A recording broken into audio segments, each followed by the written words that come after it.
Hello, I'm Bill LeMay, and thank you for watching Community Matters. We hope you'll continue to watch as we discuss issues facing our community and provide you with the resources and information needed to find solutions.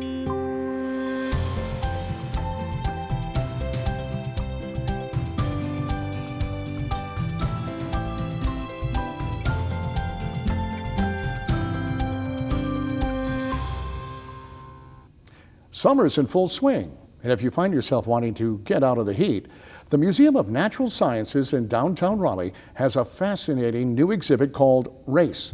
Are we so different? Here to talk to us about it is Amelia Cohens-Taylor, Assistant Head of Communications at the museum. Thank you so much for being here. Thank you for having me.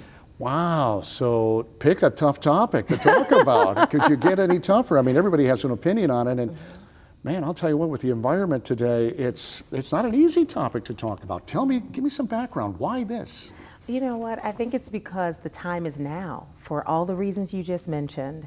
If you just turn on the news, you're liable to see some things that are going to get you wanting to talk about race and racism in the United States. It does affect all of us, no matter what your ethnicity is. And so the Museum of Natural Sciences partnered with the Science Museum of Minnesota to bring Race, Are We So Different here? And thanks to generous support from the A.J. Fletcher Foundation, Duke Energy Progress, we've had a plethora of folks come to the table to help us raise more than $300,000 to remove the barriers to make this an absolutely free experience for entire families, and people are really taking advantage of it.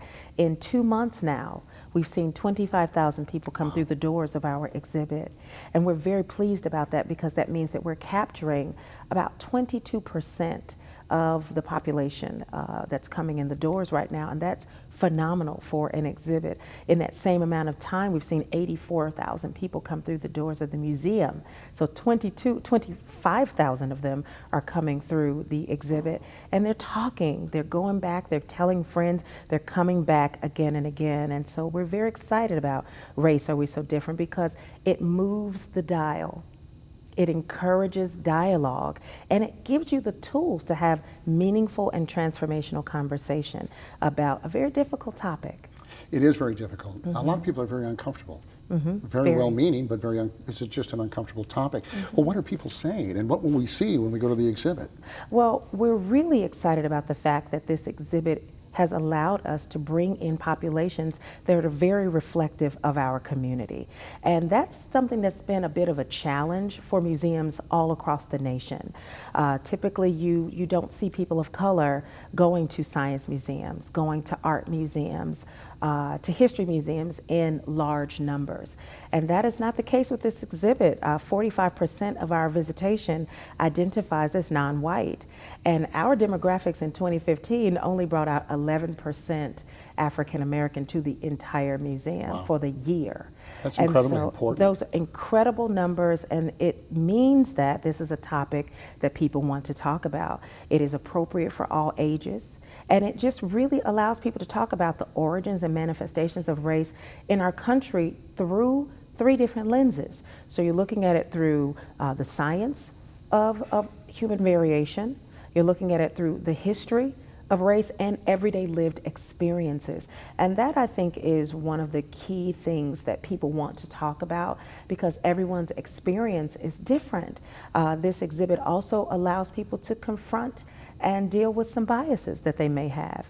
And so we offer an opportunity called Cultural Conversations, where people can sit down and have an enlightening exchange in safe space with a trained facilitator to talk about what they've just experienced walking through the exhibit. Our cultural conversations are free to the general public. On Saturdays, they're offered at noon and at 2 p.m.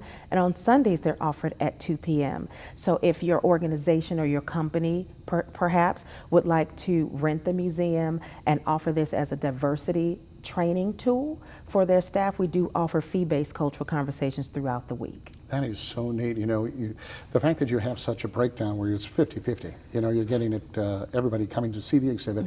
I'm not concerned, but I was wondering, how do you present this topic in a fair, nonpartisan way, because it is a very political topic as well. It can be. Everybody has an opinion. How are they able to do that? Because it obviously is working. Well, I think because we left politics out of it. You know, again, those three thematic elements are science, history, and lived experience. Now, does the exhibit touch on issues that, like disparities, which can be political? Absolutely. You know, they explore health, wealth, economic, and media misrepresentations. It's a given. It's something that we experience, it's something that we see, and a lot of times those disparities are steeped in racism in the United States. And so it's important to talk about these things and to have the data. Again, this is an exhibit that has been traveling the country now for 10 years, but it was developed in 2001. And so we're very fortunate here in Raleigh to be on that stop, because they're going to stop touring in 2 years. So all the hard work that we put into place for 8 years to bring it here, it's all been worth it, because as I mentioned, people are coming. They're talking about it. They're going to their churches and they're talking to their pastors, and they're bringing their senior groups and their Girl Scout groups, and they're having these cultural conversations. And they are walking away transformed, and also with a few tools to help them continue the conversation. It's important to have this dialogue. Oh, no question. Have you, you know, you've had a lot of people go through there. Do you see a transformation? I mean, do you have folks who may have a position all of a sudden, you know, not so much? Now, you know, I'll be honest with you. Some of our early numbers show that many people learned something new. That's good. Which is great. Yes. But did they learn something to the point that they're completely transformed as a result of walking through? That would be amazing. I'd like to see that one. Yeah, that's not happening. But at least, you know, and one thing that museums, I think, should really take seriously, and we do at the Museum of Natural Sciences, is any exhibit that we bring or any program that we bring, especially one of a topic like this, we really would like to foster empathy. We want people to talk about experiences that might not be their own experience. My experience is not yours. Right. Okay, and for some people in this country, skin color privileges them and disadvantages others, and those are realities that people need to be able to talk about. There are so many wonderful interactives throughout the exhibit where people can watch videos, hear testimonials. There are even feedback stations where they can write down what their feelings are and kind of unpack some of the things that they're dealing with, so that they can reflect in writing. Not everybody's in this digital age. We've got some things that are there for the digital divide. So you've got areas where you can write down your feelings. And one of the things that I really love are the interactives, where it really shows that many of us are so alike. I have a very distinct fingerprint, and so do you. And so it allows you to pick out the shape of your fingerprint and press a button to see who else on this huge screen has your same fingerprint, and there are some surprising results. Oh, I bet there is. Yeah, I mean, well, that's the science part of it, isn't it? That's the science part of it. Because really, when you break it all down, we're all the same. 99%. There's a 1% difference that differentiates all of us. That's amazing. Now you have speakers as well. Absolutely. Who are they? What do they talk about? Our speaker series has been dynamic.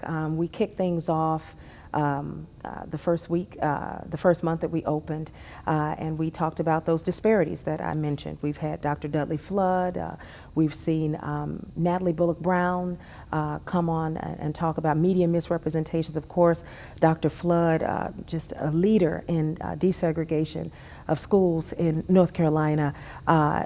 Coming up, we've got Dr. Tashni DuBrois, who's the president of Shaw University, and on July the 18th, she will be speaking at our museum on No More Hidden Figures, STEM Diversity into the 21st Century. So in that talk, she'll be encouraging and motivating the next generation of STEM professionals of color.